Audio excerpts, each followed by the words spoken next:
want to thank you, David, for giving me this opportunity to give my testimony. And also in my testimony, I want to tell those who are watching how we came to the Moncton Gospel Hall and how the Lord led us there. To me, that is an important part of my testimony. Uh, and everything that I look back, it's all God's timing. I was put in place. He did it. And I just spoke up, and some of these guys got saved, and everything happened according to His will. This is my story. I was born in southern part of India, a city called Madras. It was always hot there, very hot place, beautiful beaches. But when I was 6 years old, my dad got transferred to a city called Bombay, a huge cosmopolitan city. That's where I studied and I grew up. And we as a family went to an Anglican church because there were a lot of Anglican churches in India because of the British influence.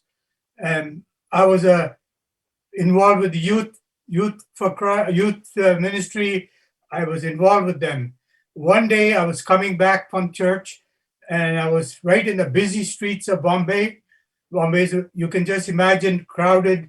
We had all these London type buses making noise, everybody honking.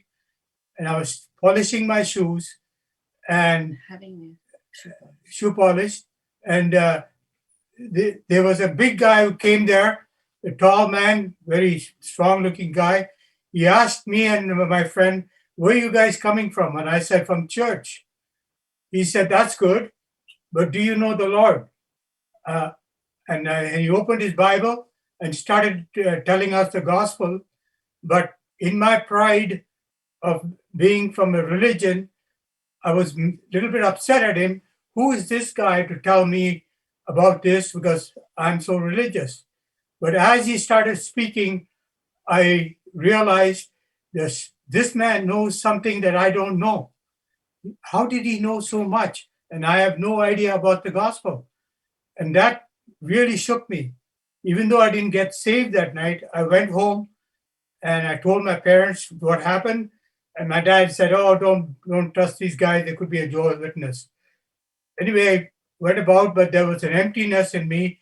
I started searching for this truth. Somebody invited me for Youth for Christ meeting in one of the local churches, Methodist Church. I went there. And one of the things I, as a young man, feared is death. I didn't like funerals. I just hate the thought of being in that box and 6 feet under. And then what happened is the message that I heard from this Youth for Christ meeting, the director of Youth for Christ India was there. He spoke of two destinations after death. A fine message for a guy who feared death, but believe me, that message spoke clearly of the gospel and what Jesus did and the destination. You will go without him and the destination you go with him. So that night I got saved. I came to the Lord in fear. And then what happened is I started getting involved with Youth for Christ. My gift was to invite people to meetings and leave out tracts. I left tracts in public transportation. I wanted to tell everybody about Jesus. Go fast forward. In 1971, my parents were Gideons, and they had come to Canada and the United States for a convention. They met many people from New Brunswick, and they were all saying, "Why don't you send your kids here?" So I ended up in 1971 coming to a Bible college, Atlantic Baptist College. I ended up there. I was there for 3 years, and then I started working in 74, and in 75, I went back to India and got married to my wonderful wife. She's put up with me all these years, and we're going to be celebrating our anniversary October. With 30th of October. 30th of October, 46 years. I had to ask her. Sorry about that. But I'm so pleased God led me to her. And then In 1978, I was working for a company that it sold out to another company in St. John. So I was laid off. Because I was laid off, uh, I didn't like to be in EI. Somehow I applied for a job at Pizza Hut, Pizza Delight. That's at the Causeway end there. And I got a manager's job.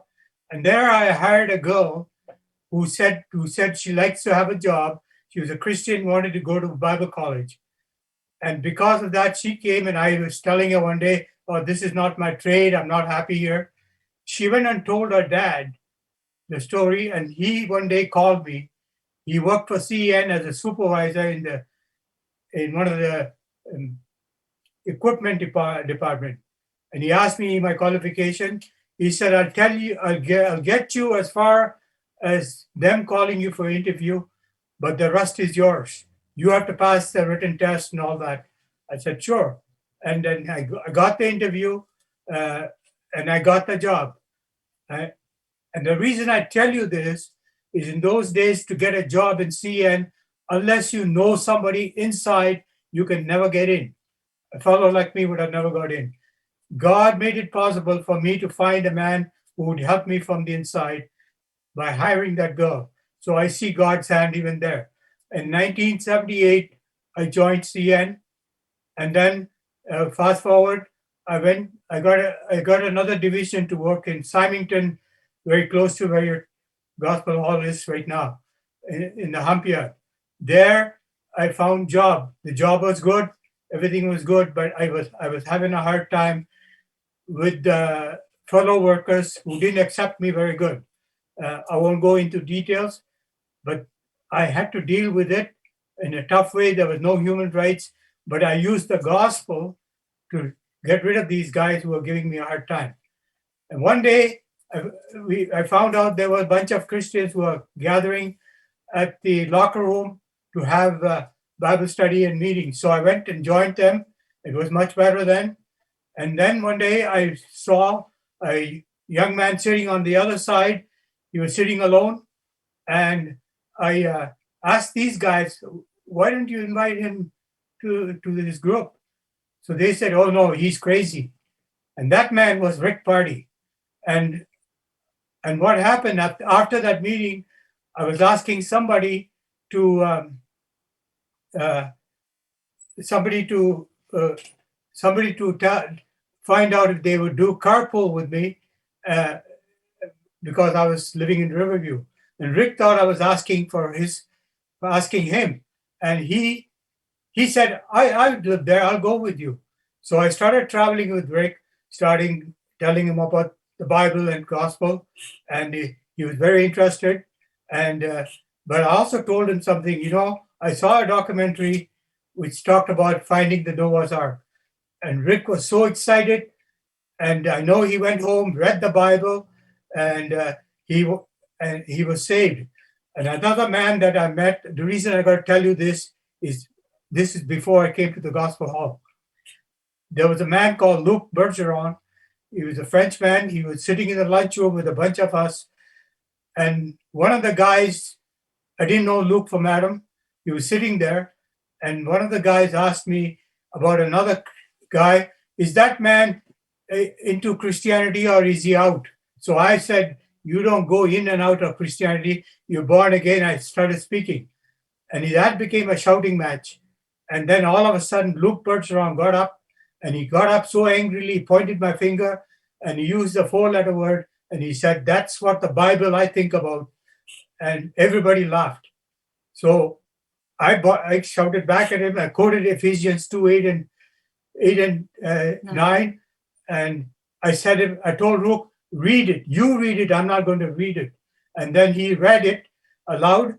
And then before he finished ending verse 9, he said, how come nobody else told me this?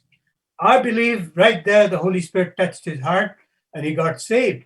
And I know why he asked that question a few days later. He told, next day I asked him, look, how are you feeling? Here's a man who has never attended a gospel meeting, never been in an evangelical church. He was a Catholic. I don't think he even attended it. He was a drug dealer. He was pushing drug in the shops. He was doing drugs himself. He said to me, I have a peace in my heart that I never had before. I said, wow. Uh, Apparently, he went home. I told him to take my New Testament. He said, I got one at home. And he found it in the attic. And he said he read so much that it was almost 3 or 4 o'clock in the morning. He had to go to sleep because he had to come to work. And he said he found a peace in his heart. So I called my wife right away and I said, you know that man I was talking to you about yesterday? That man is saved. He's talking to me as if he's a saved guy. So both these men and others who are coming to Christ, as Rick and both uh, what's his name, Luke, were bringing people to Christ. They're all preaching there, and I didn't like the church I was going to, and at that time, the Gospel Hall sent a letter saying you can get free New Testament if you write to us. So I wrote to them, and uh, little did I know, a week or 2 weeks later, the two gentlemen came to my house, uh, uh, Jim Stewart and John Craig. They both came and they stood. At first, I thought they were Mormons or Jehovah's Witness, but I opened the door and let them in. Then they said they were from the Gospel Hall. We had a nice chat. They gave us the New Testament. I'm so thankful because this is the proper timing that they came and they gave us a flyer that said there's gospel meetings held at the Gospel Hall and who's speaking. So on the last day of the gospel meeting, I looked at Pratima and said, why didn't we try this church? Because we were looking for another church. And also these guys didn't like the church that I was going to. And so they said they were all waiting. They were looking for a church too. So I said, let's go. And I called Rick Party and I said, Rick, we're going to this new church. Would you like to come? He said, oh yeah. And he got ready and he came. And we both went. And that night, Albert Hall was speaking the gospel. Albert Hall was so powerful. I was sitting in the last bench, but I was so shaken up by the gospel. I've heard the gospel before. Only in India I heard such powerful gospel. I said, wow, this man is a powerful speaker. I thought he was the pastor of that church. I didn't know the Brethren Assembly at that time too much. I knew the Brethren Assembly in India, but they had a different kind of gathering with thousands of people at one time. And I told him, I said, brother, if I thought he's a pastor, and I said, brother, you preach like this, and I'll bring the men. And the elders of that church at that time did something, I'm going to use this term. They hit the ball outside the park as far as my Christian life goes. They went downstairs or wherever they went. They decided to extend the meeting 2 more weeks, I think, 2 more weeks. That played a big impact on me to realize, wow, these people in this assembly and the elders, they love the Lord. Look what they did. And I said, we will go to this church from now on. And then I called Luke the next day. I said, you got to listen to these people, the gospel. This is the kind of church you have been looking for. And he came the next day. Then he brought his friends and Luke brought his friends. And there was a revival. That part of my life is very important in my testimony and how I found the assembly. And to me, this has played. We loved the meeting there. We got spoiled there. It was such a good meeting that whenever I went to other assemblies in Ontario or Halifax or anywhere, I was not happy because the Moncton people spoiled me. They loved me so much, our family, and the elders were so good. And that part of the testimony I wanted to bring. Today, we are both retired. We don't have connections at work, but we work in the neighborhood. In our neighborhood, we live in a cove. We have about 12 homes. Every one of them know that we are believers. And I will tell you a little story. The man right across from my house, uh, his name was, what's that? Lionel. Lionel Landry. I spoke to him once in a while. I preached the gospel to him, talked about prophecy. He kind of understood a little bit of prophecy. And one day I walked across the street and talked to him.